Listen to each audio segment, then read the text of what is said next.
Más bienestar, menos estrés, mejor conexión con tu hijo o hija. Esto es Cuando tu hijo es diferente, un podcast para madres y padres de hijos con diferencias del neurodesarrollo como autismo, TDA y otras. Yo soy Maui Moreno, profesora certificada de Mindfulness, coach, autora del libro Cuando tu hijo es diferente y madre de un hijo neurodivergente. Aquí encontrarás herramientas, estrategias y consejos prácticos para disfrutar de tu vida y de tu maternidad y para apoyar a tu hijo o hija en su desarrollo. Hola, bienvenidos a un nuevo episodio del podcast Cuando tu hijo es diferente. Yo soy Maui Moreno y hoy tengo el grandísimo placer de tener aquí conmigo a Julia Robles. Julia, bienvenida. Muchísimas gracias, Maui, por la invitación. Encantada de estar aquí, encantada de conocerte, de estar juntas un ratito, la verdad. Pues con Julia llevaba tiempo queriendo hablar y vamos a hablar de un tema muy importante, que es todo el tema del juego y de la motivación intrínseca. Y vamos a hablar de una intervención, de un abordaje terapéutico muy especial que se llama PACT, y ahora Julia nos va a contar más de qué va esto. Es especial para mí en lo personal porque es algo que nosotros hicimos hace muchísimos años cuando Adrián era todavía muy pequeñito. Hace, yo creo que, si las cuentas no me salen mal, como unos 7, 8 años, o sea que, y supuso un antes y un después en realmente cómo nos relacionábamos nosotros con él, ¿vale? Así que antes de entrar en materia, os quiero presentar a Julia, que es licenciada en Psicología y máster en Metodología de las Ciencias del Comportamiento y de la Salud por la Universidad Autónoma de Madrid. Ella está acreditada como psicóloga sanitaria y educativa.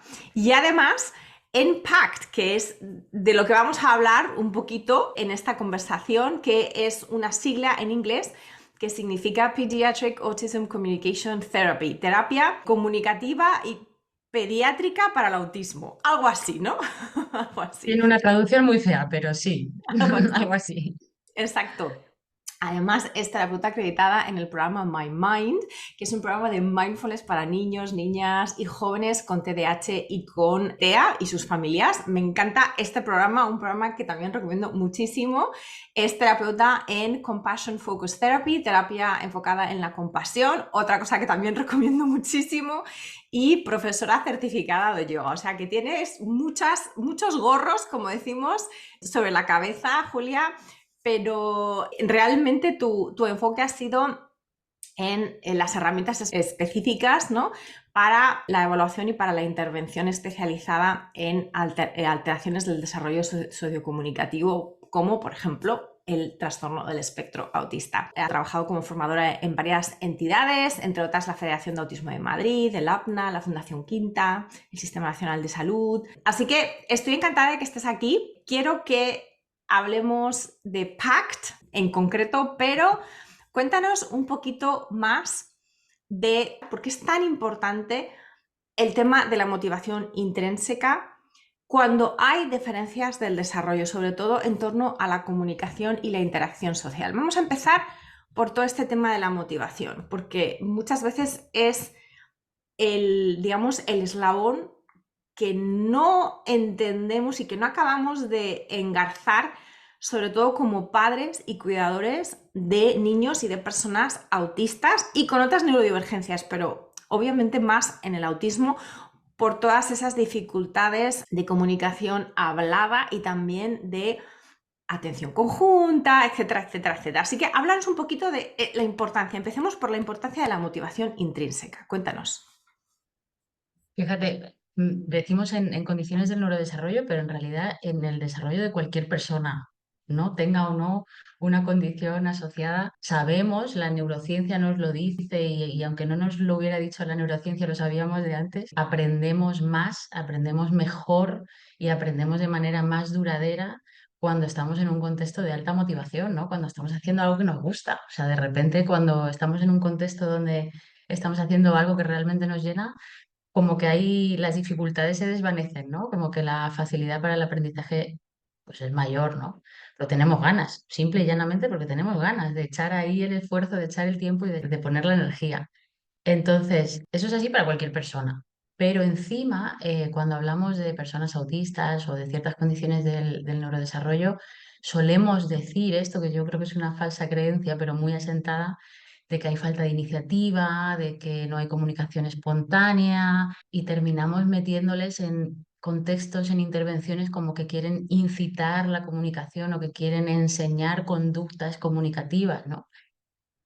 Y lo cierto es que si afinamos un poco el ojo, iniciativa hay y comunicación también, ¿no? Lo que pasa es que hay veces que no sintonizamos con esa motivación intrínseca que ya existe en todo ser humano, pero que a ellos a veces, a estas personas pues, con ciertas condiciones del neurodesarrollo, como que les negamos, ¿no? Esa opción de meterse en sus intereses y estar ahí, ¿no? Y de repente, pues aparecen ciertas conductas que calificamos de repetitivas o de estereotipadas y les queremos sacar de ahí.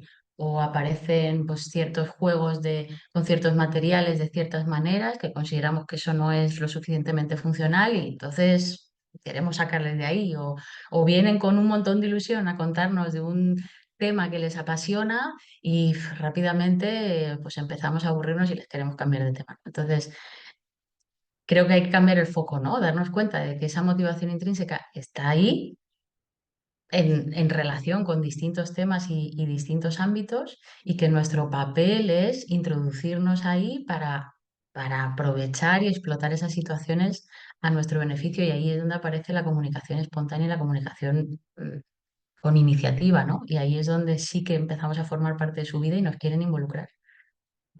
Qué importante lo que acabas de decir, Julia. Y de verdad, o sea, es que me encanta, o sea, me encanta hablar con personas como tú y como tantas otras que han estado en este podcast, que al final también se trata de darnos un toque a los padres, un toque a los cuidadores, un toque a los educadores, a los docentes, que muchas veces asumimos que no hay motivación o que no hay deseo, volición de comunicar, cuando la hay, simplemente no la estamos viendo o estamos evaluando que no es la adecuada y que no es como debería de ser. Y ahí el problema lo tenemos nosotros, lo tiene el entorno, no lo tiene esa persona. Digamos que en la relación se necesita apoyo, porque claro, si una de las partes no está entendiendo a la otra parte, pues obviamente eso repercute en ese binomio, ¿no?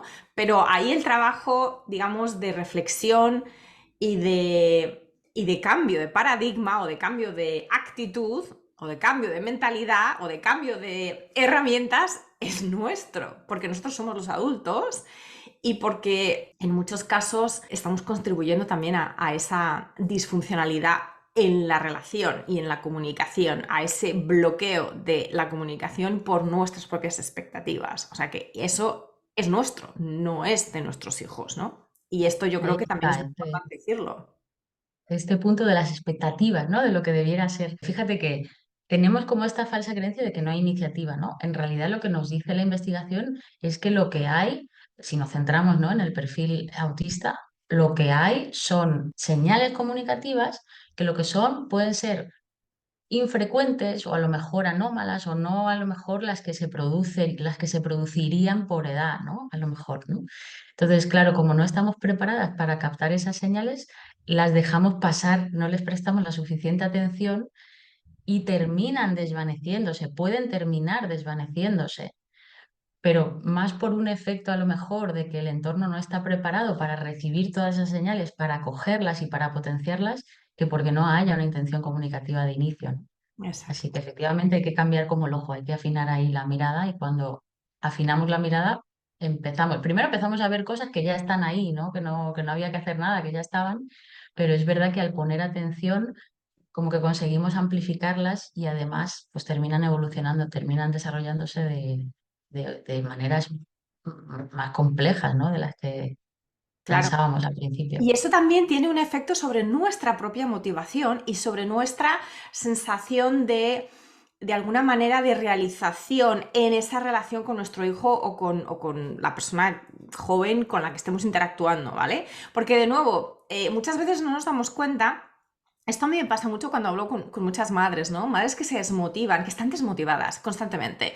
Pero están desmotivadas porque, de nuevo, no están identificando oportunidades donde las hay. Y por lo tanto, digamos que el círculo virtuoso es un círculo virtuoso para todos. Para el niño, para el joven, para la persona autista que tenemos enfrente, pero también para nosotros. porque de alguna manera nos alimenta también a nosotros, nos motiva a seguir. Es decir, vemos los frutos de esa interacción, ¿no? Entonces, qué importante cambiar la mirada, no solamente de cara a ayudar a nuestro hijo a desarrollar todas esas habilidades comunicativas y de interacción social, sino también de cara a motivarnos a nosotros para seguir en ese camino y obviamente llegar a mejores resultados en el sentido de que la relación pues, florece, ¿no? Y puede florecer a niveles muchísimo más complejos y muchísimo más satisfactorios de lo que en un principio nos esperábamos. Entonces, vamos a hablar del juego también, ¿no? Porque ¿qué es juego y qué no es juego, ¿no? Muchas veces los padres lo tenemos claro, más o menos en la teoría, pero luego en la práctica acabamos siendo muy directivos y de alguna manera estamos, digamos que materializando una idea de juego que francamente no parece juego. O sea, es como, ¿no? No sé si tiene también que ver con una serie de expectativas neurotípicas de se juega así. O sea, lo de se juega así creo que es una frase que debería de ser de alguna manera tachada, borrada, eliminada. Se juega así es una contradicción. Es una contradicción en sí misma. Exacto, ¿no? Porque el juego precisamente tiene que ver con la creatividad, tiene que ver con... Es muy contextual, tiene mucho que ver con la situación, tiene mucho que ver con lo que hay en ese momento. Entonces, decir se juega así, o sea, es como eso, una contradicción en términos. Así que cuéntanos desde tu perspectiva, ¿cómo ves tú qué es juego? ¿Qué es juego? ¿Qué es juego, no? Tendríamos que buscarlo en la RAE, a ver qué pone qué es juego, ¿no? Pero esta es una pregunta que le hago mucho en las primeras sesiones con familias. Les suelo preguntar a las familias, ¿qué es juego, no? ¿Tú qué entiendes cuando juegas o cuando piensas en juego? ¿Qué es lo que entiendes, no? Y yo creo que sí que estamos de acuerdo la mayor parte de las personas que el juego tiene que traer placer, tiene que ser divertido, tiene que traer disfrute y tiene que ser espontáneo. Es decir, a nadie se nos ocurre, uno, que estemos jugando a la vez que sufrimos, ni que juguemos por obligación, ¿no? Entonces, tiene que haber disfrute y tiene que ser espontáneo. Si cumplimos esas dos condiciones, creo que estamos hablando de juego independientemente de que luego el juego puede tomar cualquiera de las formas que se nos vengan a la cabeza, ¿no? O sea, podemos disfrutar de miles y de millones de maneras diferentes, pero como mínimo estas dos características las tenemos que tener. Entonces, es verdad que hay veces que pues eso, las familias se pueden llegar a frustrar, ¿no? Porque quieren hacer juego con sus hijos, pero no terminan de saber cómo, no terminan de encontrar la manera, no parecen encontrar como el interés o las formas, ¿no? Y esto, pues hay veces que las tenemos que acompañar un poquito, ¿no? Para que vayan entendiendo qué es esto de jugar, pero para esa otra personita que tienen delante, ¿no? Y respetar el juego de esa otra personita. Porque como decías, al final, quienes somos los adultos somos nosotros, ¿no? O sea que la Exacto. responsabilidad de acoplarnos un poco debería ser nuestra. Claro, y fíjate que algo que yo aún recuerdo de PAC, de este tipo de terapia, digamos, o de esta intervención terapéutica, es que, y ahora nos vas a contar un poquito más sobre esto, pero una parte importante es que se graban vídeos y que luego eso se ve con las personas que nos están acompañando, ¿no? Los profesionales terapeutas, bueno, pues para identificar puntos donde tal vez ha habido una desconexión, donde se pueden mejorar, y muchas veces de nuevo para indicarnos dónde, o sea, no nos estamos dando cuenta de que nuestro hijo nos está demostrando que quiere algo de nosotros o que quiere incorporarnos en el juego porque no lo hace de manera típica, ¿vale? Entonces, una de las cosas que yo me di cuenta era que, de nuevo, yo era súper directiva, o sea, era de, no, mira, aquí, Adrián, esto, y ahora esto, y ahora no esto.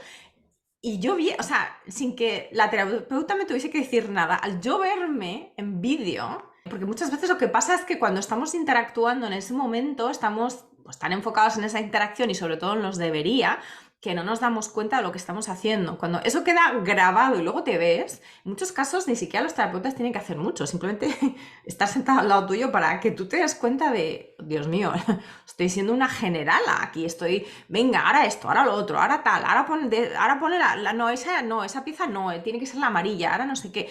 Y entonces es como, Dios mío, esto no es juego, o sea, instintivamente sabemos que no es juego y que para nosotros, si nosotros fuésemos el niño en esa situación tampoco sería juego. Eso no Claro. hay disfrute, no hay espontaneidad y sobre todo se siente muy unilateral, ¿no? De yo estoy aquí y diciéndote lo que tienes que hacer. Entonces, ¿dónde está el toma y daca? No, no hay toma y daca, ¿no? Entonces, para mí eso fue una gran toma de conciencia de, a ver, y es verdad que ahí también muchas veces los padres, sobre todo en el autismo, caen mucho en el, es que me aburro porque me parece muy repetitivo o me parece muy limitado o digamos que no hay tanta conversación oral, entonces pues si solamente se trata de poner las cosas de esta manera varias veces, pues ya a la tercera yo ya me he aburrido. Entonces para mí también, como ser humano que soy, también para mí eso no juego porque yo me aburro, ¿no? Entonces, ¿cómo trabajáis esa parte también de que los padres muchas veces también,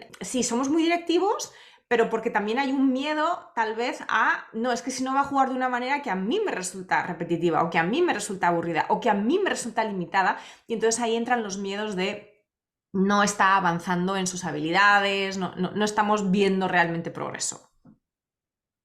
Ahí lo bueno que tenemos con Patty es un poco parte de las habilidades terapéuticas que tenemos que desarrollar, es esa sensibilidad para captar las distintas capas, ¿no?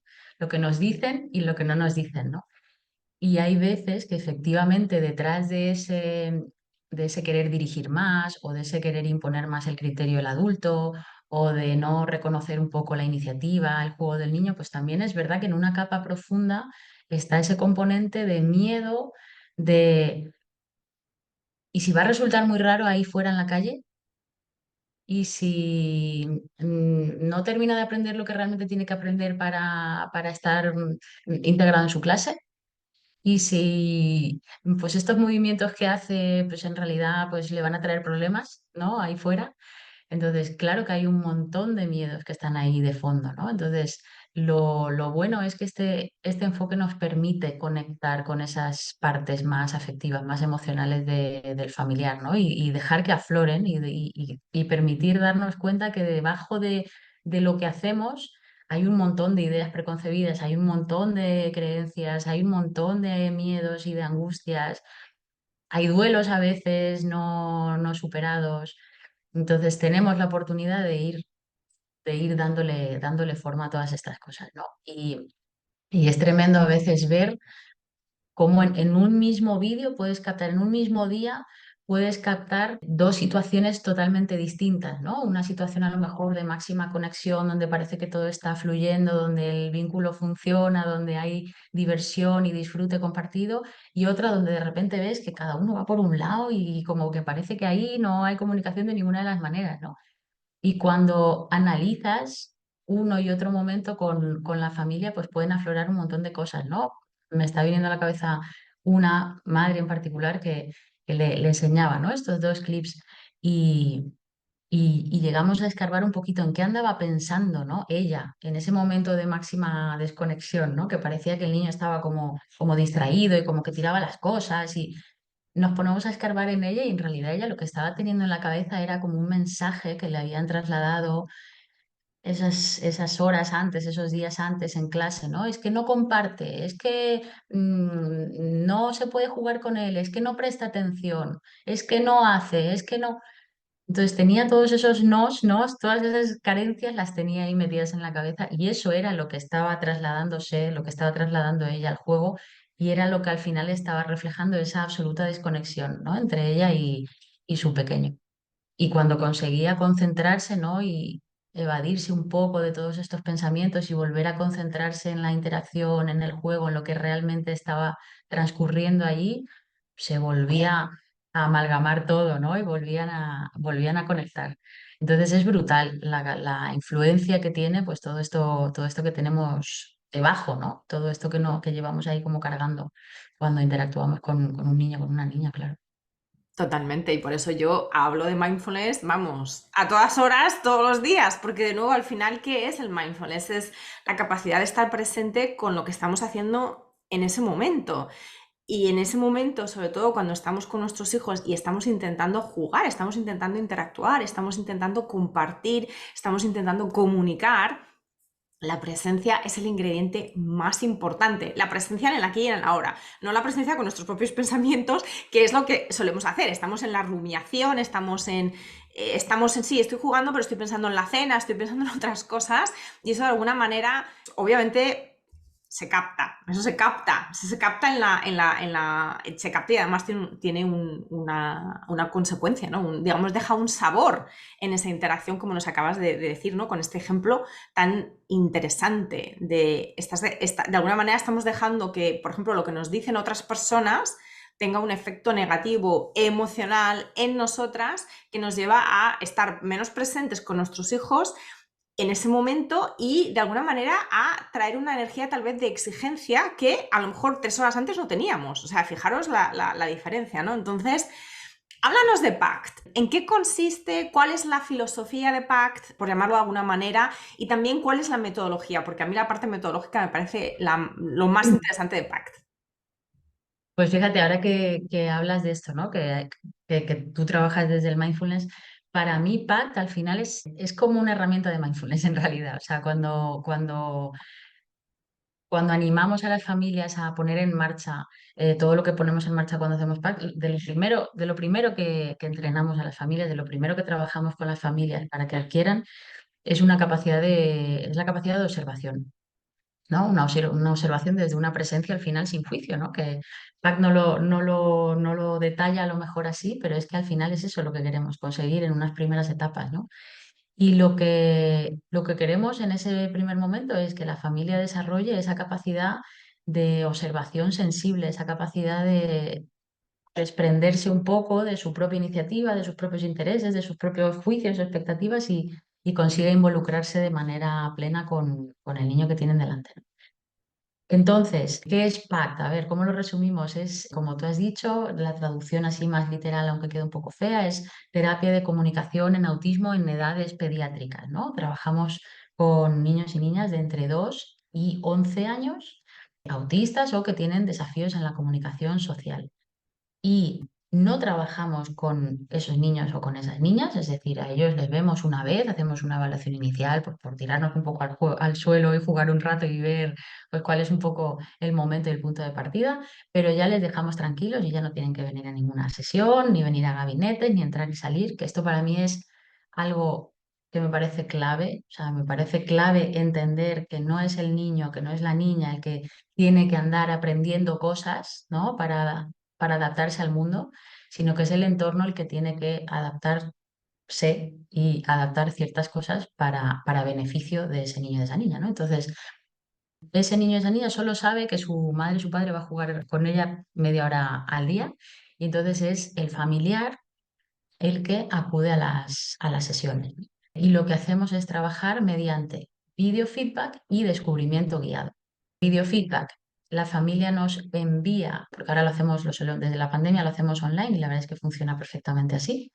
Nos envía un vídeo de juego de unos 10 minutos el día de antes de la sesión, por ejemplo, y entonces en esa sesión visualizamos en silencio el vídeo y luego vamos viendo clips concretos que el familiar quiere ver o que nosotras proponemos y vamos analizando lo que pasa en esos clips mediante lo que llamamos descubrimiento guiado. Es decir, nosotras como terapeutas no le decimos al familiar, fíjate lo que hayas hecho aquí, tienes que hacerlo de esta manera o la próxima vez hazlo así o hazlo así, sino que lo que hacemos es ir haciendo preguntas en torno a lo que vemos en ese clip, ¿no? Pues fíjate, aquí, pues, ¿qué estabais haciendo? ¿Y quién decidió elegir este juego? ¿Y cuánto tiempo habéis estado jugando? ¿Y por qué crees que habéis estado tanto tiempo tan a gusto, ¿no? ¿Y tú qué estabas haciendo? ¿No? Entonces, con esas preguntas, ese familiar se va dando cuenta de la influencia que tiene comportarse de una manera o comportarse de otra cuando está en interacción con su hijo o con su hija, ¿no? Entonces, al final de la sesión, después de ver esos clips y de esas preguntas y de ese análisis, es el propio familiar el que se plantea sus propios objetivos de trabajo, ¿no? Que pueden ser uno, puede ser dos o tres como mucho, no son demasiados. Y se los plantea en sus propias palabras y en sus propios términos para que le tiene que haber resultado fácil comprenderlo. Y entonces, a las 2 siguientes semanas, porque las sesiones son cada 2 semanas, En esas 2 semanas mantiene el compromiso de que todos los días va a jugar al menos media horita, teniendo en mente esos objetivos que se ha llevado.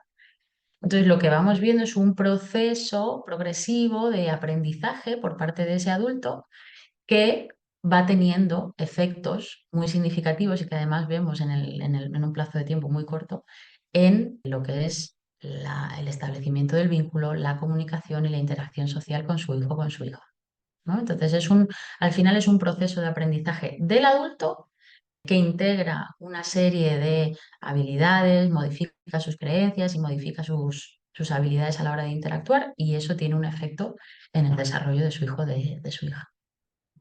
Y yo doy fe de que es así, en base a mi experiencia personal.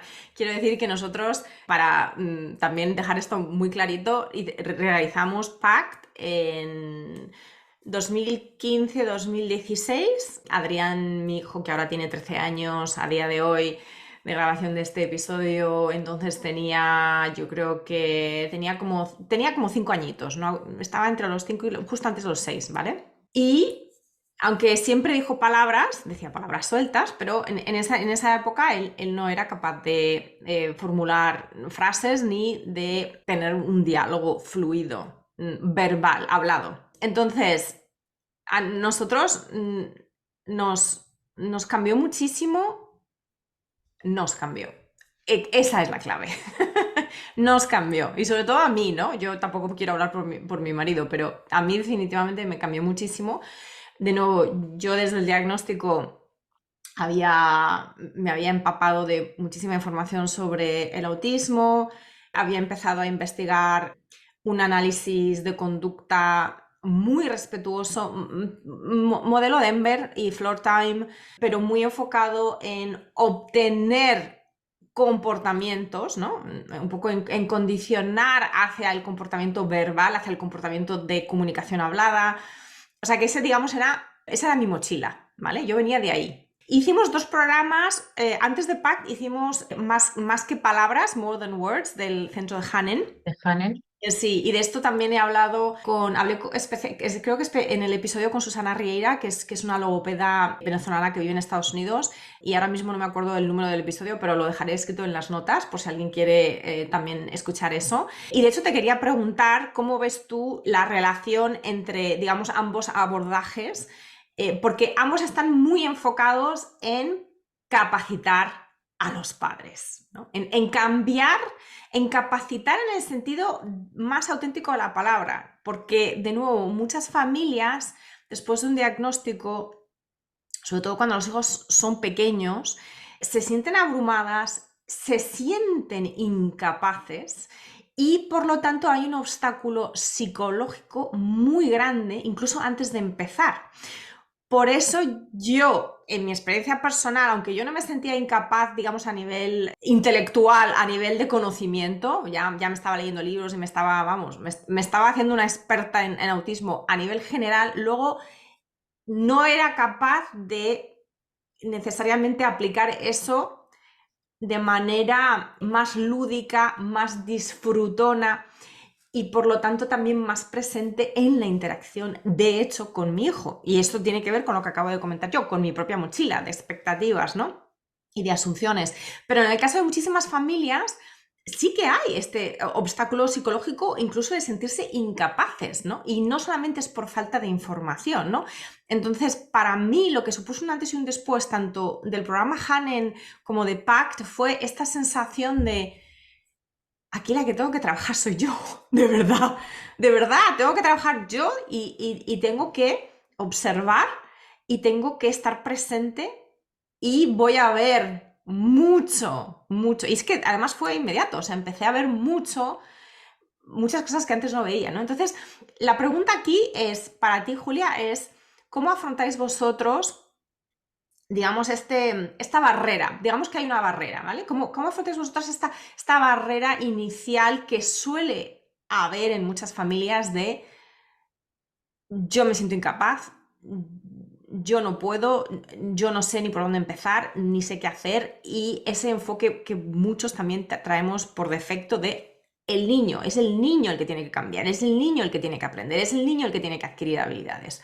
¿Cómo lo afrontáis? Claro, es a través de muchísimas semanas, ¿no? Entonces también hay una como un desarrollo de la relación, ¿no? Con los padres. Claro. Desde luego, o sea, por un lado, desde el máximo respeto, entendiendo que cada familiar lleva su proceso, está en un momento diferente, afronta las cosas con herramientas distintas, ¿no? Entonces, máximo respeto al punto en el que está cada quien, ¿no? O sea, eso desde luego, punto de partida. Y una vez que nos vienen, acuden a nosotras, ¿no? Pues ya van sabiendo cómo trabajamos, ¿no? Nosotras, por ejemplo, no hacemos intervención directa, solo trabajamos a través de familias, ¿no? O sea, estamos tan convencidas de una manera de hacer que no concebimos hacer de otra manera. Entonces, bueno, pues las familias saben, y si no se lo decimos, que nosotras siempre trabajamos a través de ellas, ¿no? Pero porque PACT tiene este enfoque, ¿no? De el niño o la niña no tienen nada que cambiar. O sea, el niño o la niña no es quien tiene que hacer un esfuerzo por adquirir conductas o mostrarse diferente o hacer distinto, ¿no? O sea, el esfuerzo lo tenemos que hacer el entorno, ¿no? Y las personas de referencia, mamá y papá, pues las que mejor lo pueden hacer, ¿no? Entonces, por un lado se lo contamos así, les contamos que tenemos muy claro que la influencia más importante es la de ellos, ¿no?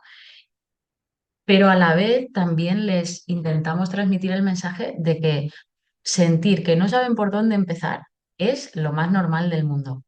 Es decir, que eso es lo que pasa habitualmente, ¿no? Cuando tienes un niño o una niña autista y te quieres poner a jugar, lo más normal, lo más habitual es que no sepas hacerlo y que vengas con todas esas preocupaciones de no me hace caso o es que no le gusta nada, nos dicen a veces, ¿no?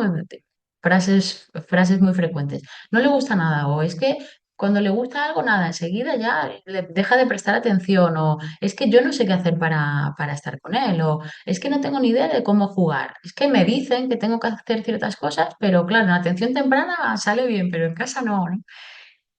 Lo que les decimos es que todo eso que están contando es lo más normal y lo más natural y que justamente para eso estamos, que si no fuera así no tendría sentido nuestro trabajo, ¿no?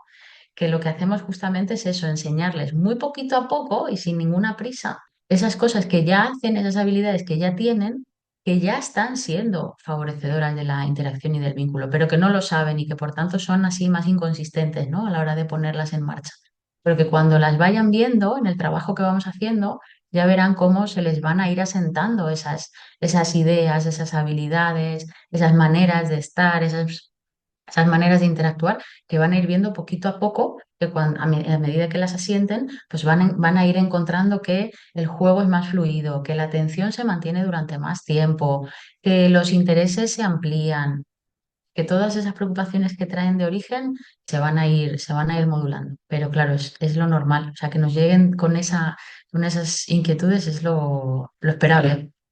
Totalmente. Y fíjate qué importante esto que acabas de decir del respeto y de normalizar de alguna manera que en muchos casos estamos en situaciones en las que nos sentimos incompetentes, o sea, francamente, ¿no?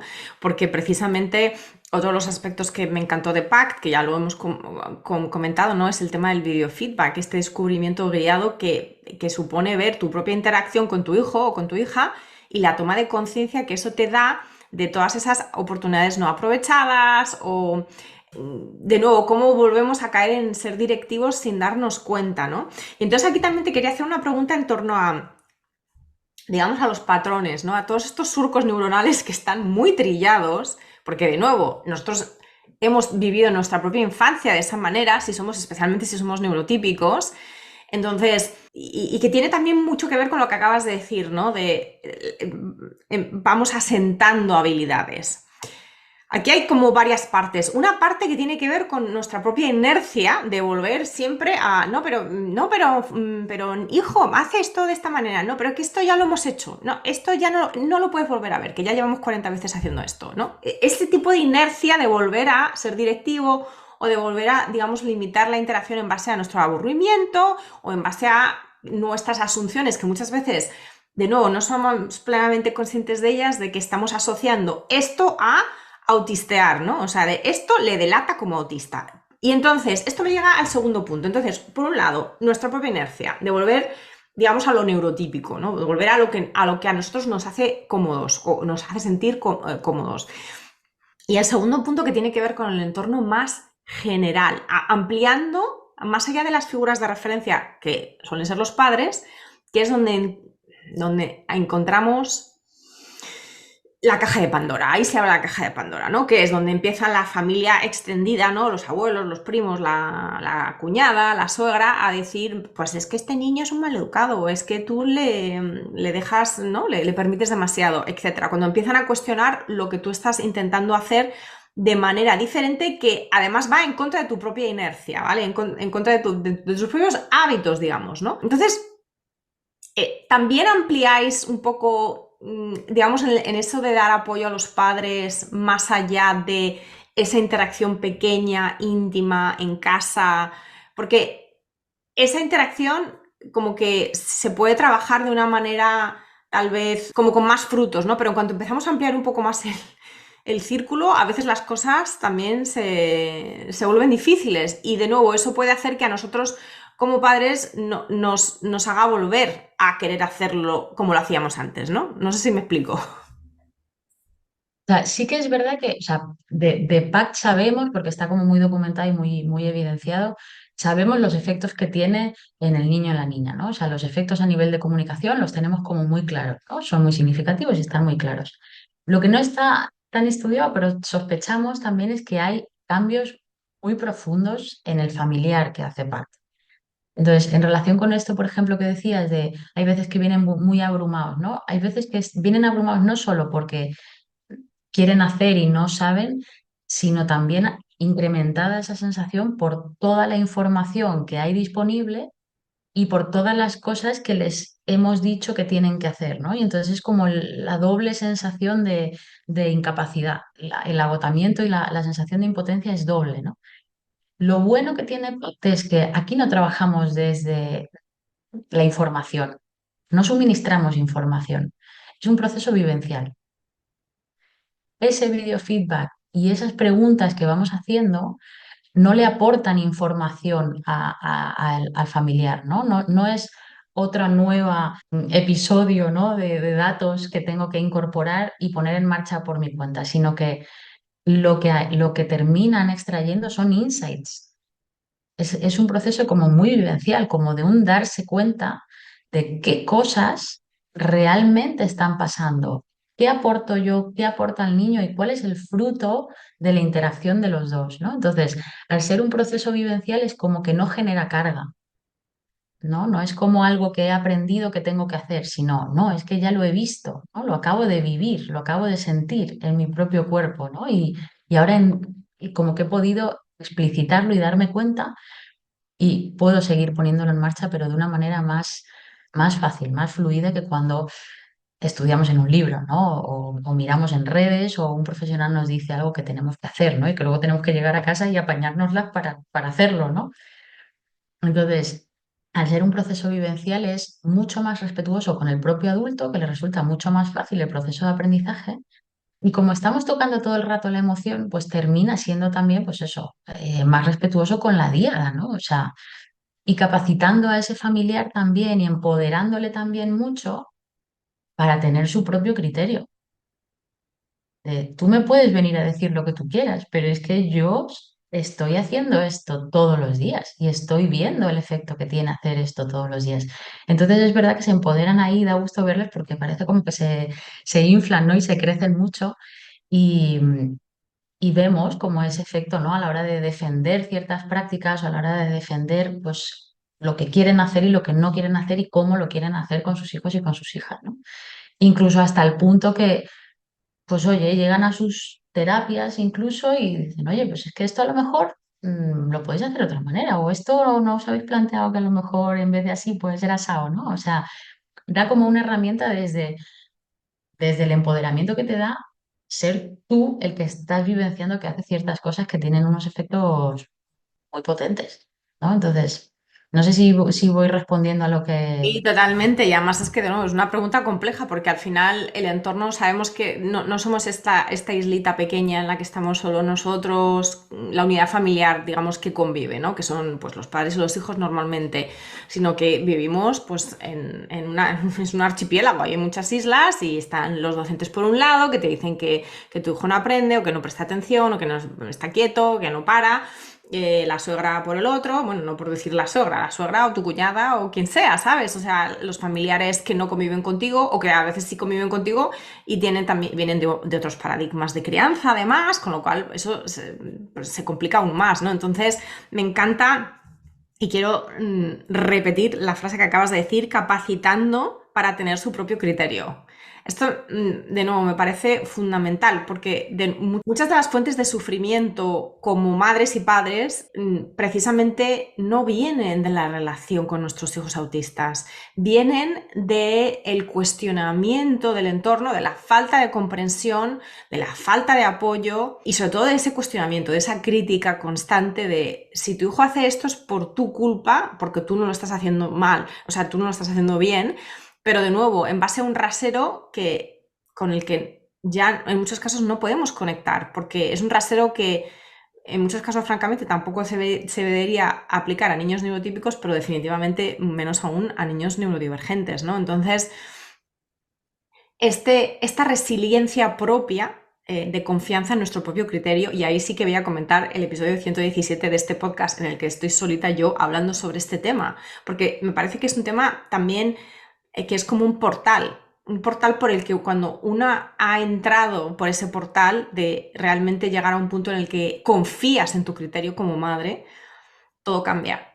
Y obviamente todo cambia no solamente en ti, contigo misma y con la relación con tu hijo o hija, sino también con la relación con el entorno, ¿no?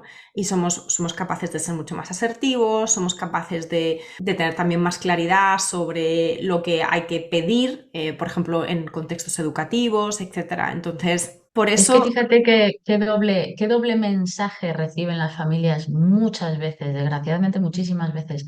Por un lado está el mensaje de culpabilización de no haces lo suficiente y entonces tu hijo no llega a avanzar o a mostrar todo lo que supuestamente debería. Y por otro lado también reciben el mensaje de, fíjate todos los avances que estamos haciendo en terapia, ¿no? Venga, ahora hazlos tú, ¿no? Y llegar a casa y decir, pero si yo no sé hacer esto, yo no soy profesional y yo no sé ni por dónde empezar. Entonces está como la doble cosa, ¿no? De lo haces mal y eso genera un efecto negativo en tu hijo y no lo haces lo suficientemente bien de todas las herramientas que te estamos diciendo que tienes que poner en marcha y entonces tu hijo no está todo lo bien que tiene que estar, ¿no? Entonces, cuando hacemos PAC sí que hay un efecto que me parece muy saludable y es que se cambian las tornas, ¿no? Ya no es la madre o el padre recogiendo a su hijo, ¿no? En el gabinete y que le digan, pues esto hemos hecho, ahora hazlo tú, sino que ellos llegan con su hijo o con su hija, dejan a su hijo a lo mejor en otro gabinete, porque aquí, por ejemplo, hay atención temprana, ¿no? Todas las familias en un rango de edad tienen acceso a atención temprana, ¿no? Entonces, pues llegan a atención temprana, llegan a su hijo y cuando van a recogerles, son las profesionales de atención temprana las que les dicen, pero ¿qué habéis estado haciendo en Navidades? Si es que de repente ha venido con muchísimas ganas, con muchísima iniciativa, está muy juguetón, ha arrancado a hablar o se comunica de manera más fluida. O sea, de repente son los que reciben como la sorpresa por parte de los profesionales de qué estarán haciendo ellos también, que su hijo de repente pues da todas esas muestras, ¿no? De desarrollo, de maduración, de florecimiento, ¿no? Entonces es un mensaje muy distinto y ya tocaba, ¿no? Que recibieran estos mensajes y no todo el rato como los de culpa o de qué es lo que estás haciendo que no hace suficiente, ¿no? Exacto, exacto. Y que además eso es como un sangrado continuo. O sea, Es es demoledor. Totalmente, porque además es que a nivel de energía, a nivel de motivación, pero a nivel de energía, o sea, es un desangrado, o sea, es una auténtica, no sé por dónde empezar y cuando voy con alguien que me dice tienes que hacer esto, eso, me siento como que no soy incapaz, no lo hago bien y entonces estoy todo el día con la culpa y todo el día con esta desmotivación porque además lo que intento hacer pues no lo hago bien, ¿no? Entonces es una pescadilla que se muerde la cola de la peor manera posible y es lo que hace que también de alguna manera, yo lo he visto en familias acaban un poco como lavándose las manos del desarrollo de sus propios hijos, porque de alguna manera han internalizado que ellos no pueden que no hacer son nada. capaces. Exacto, exacto.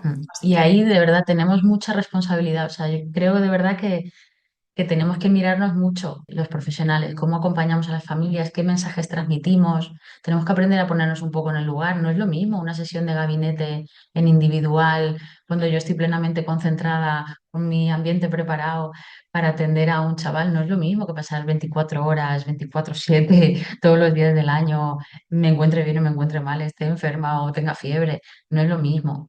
Entonces, seamos un poquito más compasivas, ¿no? Con las familias y con los mensajes que transmitimos, porque tenemos un efecto, pero brutal y a veces negativo, demoledor, muy efectivamente como de mucha pérdida de energía. totalmente. Julián, me ha encantado hablar contigo, seguiría. Creo que aquí hay tantos temas que nos hemos dejado, pero bueno, que por el tema del tiempo, pues tampoco quiero que nos extendamos más, pero sí me gustaría preguntarte. Por supuesto, ahora vamos a hablar de cómo pueden poner en contacto contigo, desde dónde trabajáis, que nos des digamos, toda esta información práctica, logística de cómo averiguar más sobre Pact, pero si tienes algún consejo práctico genérico, que yo sé que al ser genérico, de nuevo, a veces como que va a sonar como muy de sentido común, pero me gustaría dejar alguna perlita, ¿no?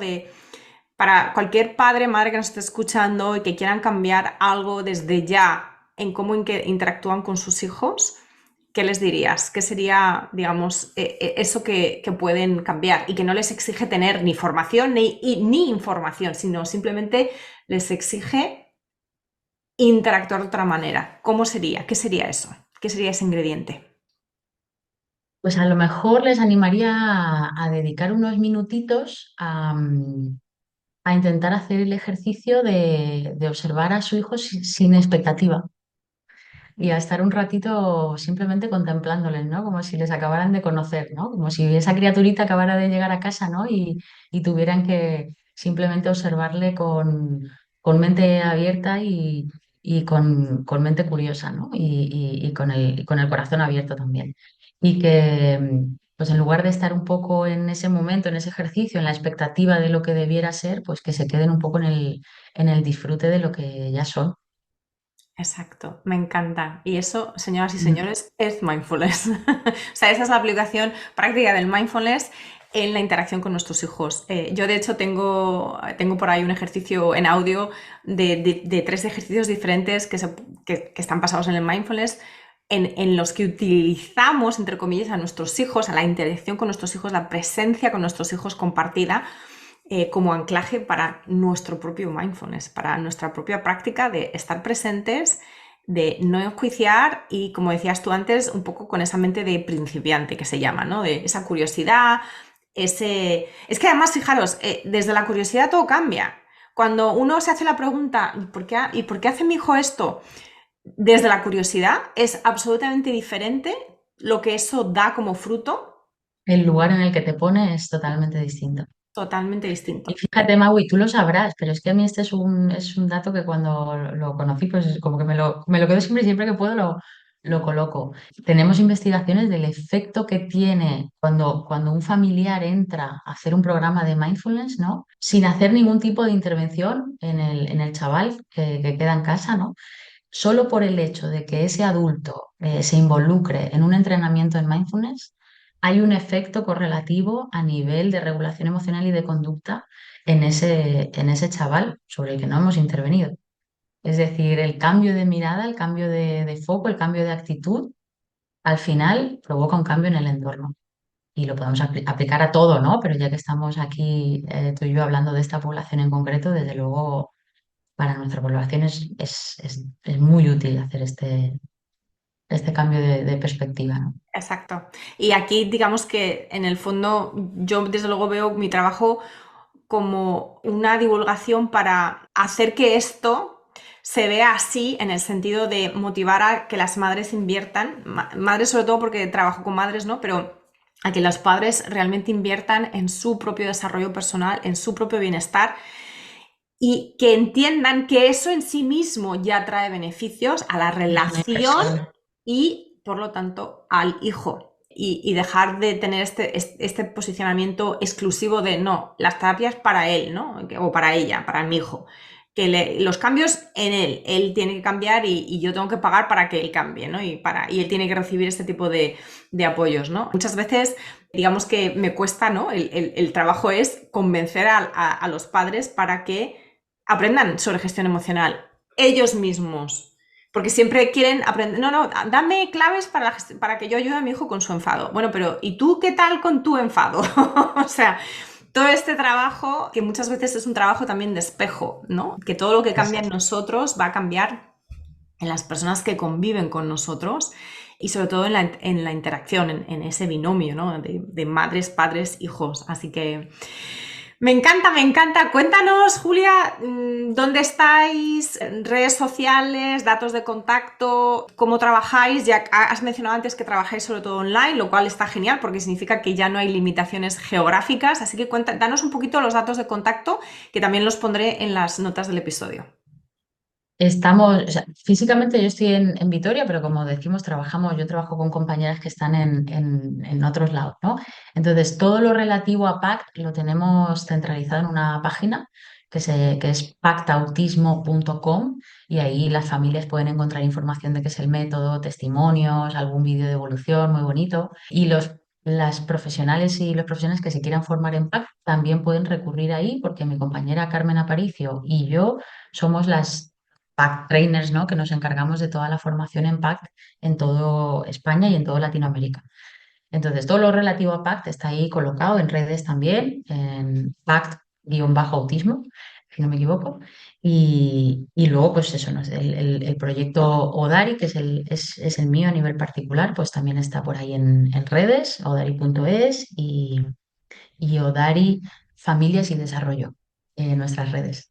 Y bueno, pues intentamos hacer un acompañamiento lo más integral posible. Es decir, para nosotras PACT es como el cimiento sobre el que asentamos todo lo demás. O sea, arrancamos ahí porque ahí asentamos el vínculo, asentamos la relación, asentamos el juego, asentamos la atención compartida.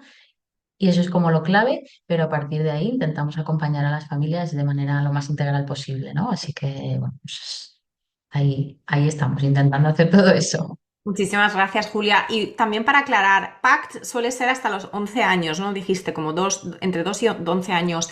Luego tú a nivel tanto individual, profesional como con tu compañera, ¿seguís trabajando también con niños y adolescentes y jóvenes? Trabajamos con adolescentes y cada vez pues, nos llegan más adultos también, Ah, genial, genial, sí. donde tenemos pues eso, mucho trabajo a nivel emocional. Tienes ahí un episodio con Isabel Paula, mucha complicación emocional a la que queremos estar contribuyendo a que no se siga produciendo con enfoques como PAC, porque creo que efectivamente pues hay ahí muchas cosas que se han ido anudando en muchas historias de desarrollo que ojalá pues, estos enfoques más respetuosos ayuden a que no se anuden tanto. Así sea, porque al final de lo que se trata es de que las siguientes generaciones autistas tengan un mayor bienestar, lleguen a la adultez, ¿no? Con un mayor bienestar, con una mayor confianza, sí, con más habilidades, por supuesto, pero también con una identidad que les permita sentirse orgullosos y operar en un mundo que efectivamente sea neurodiverso y no solamente estén de invitados. O sea que absolutamente, pues muchísimas gracias, Julia, de verdad, por tu tiempo y Maui, un toda la placer, labor que muchísimas haces. gracias a ti. Descarga tu kit de primera ayuda para padres y otros recursos gratuitos en maguimoreno.com. Para no perderte ningún episodio, suscríbete en tu plataforma de podcast favorita. Y si te ha aportado valor, por favor, compártelo con otras madres y padres en la misma situación. O deja un comentario o una reseña para aumentar la visibilidad de este programa y que llegue a más familias en busca de apoyo.